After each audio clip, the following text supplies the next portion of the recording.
Salut, bonjour à toutes et tous.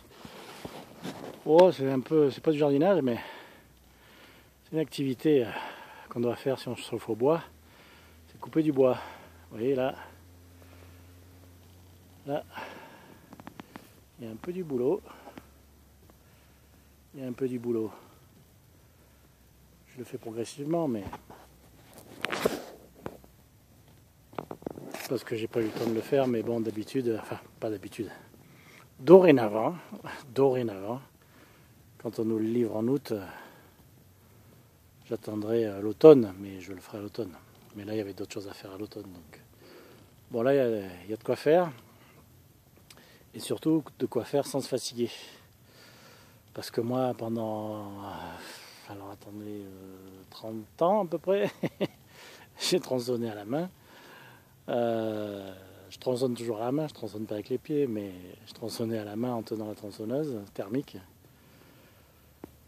J'en avais un peu marre, après j'ai acheté une tronçonneuse électrique quand c'était pas du tout à la mode. Et qu'on était montré du doigt si on achetait une tronçonneuse électrique. Ben, je peux vous dire que c'est génial. Alors celle-là, je sais plus depuis combien d'années je l'ai, mais ça doit faire, je sais pas, 15 ans. 15, ouais, environ 15-17 ans, ouais. C'est une Husqvarna et on a changé un petit pignon quand même, hein, mais c'est tout. Ça, c'était le premier pas.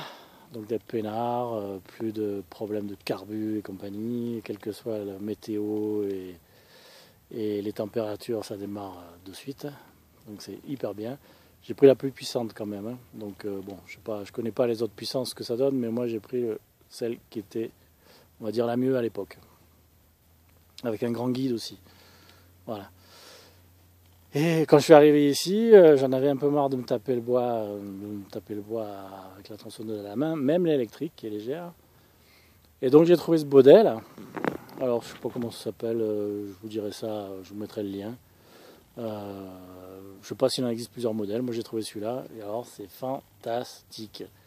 Parce que vous voyez, hein, vous mettez votre bois, alors là c'est un très gros en plus, bon c'est exceptionnel que j'ai des morceaux comme ça à tronçonner, vous voyez, d'habitude, sauf quelques-uns, mais d'habitude c'est beaucoup plus des sections quoi, qui ont de 5 à 20 maxi.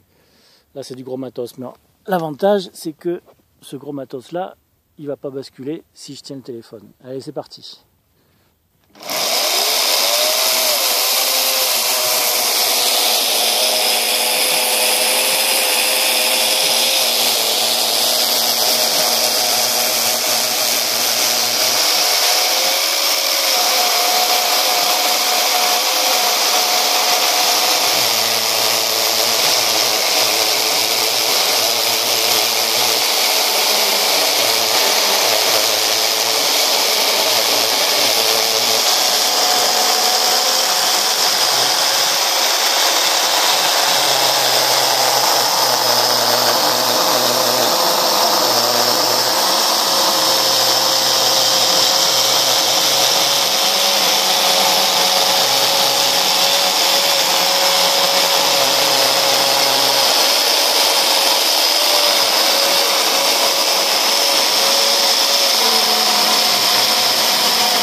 Et voilà.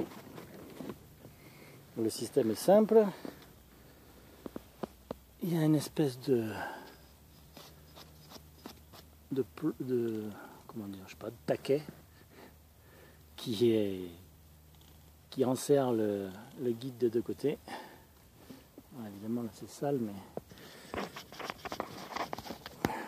voilà. Et puis il va loup. Donc il faut un grand guide large. Oh, vous voyez la largeur du taquet là, c'est pas immense non plus. Hein. Voilà. Et à partir de là, vous serrez. Et puis vous fatiguez plus. Hein. Fini les mal au dos.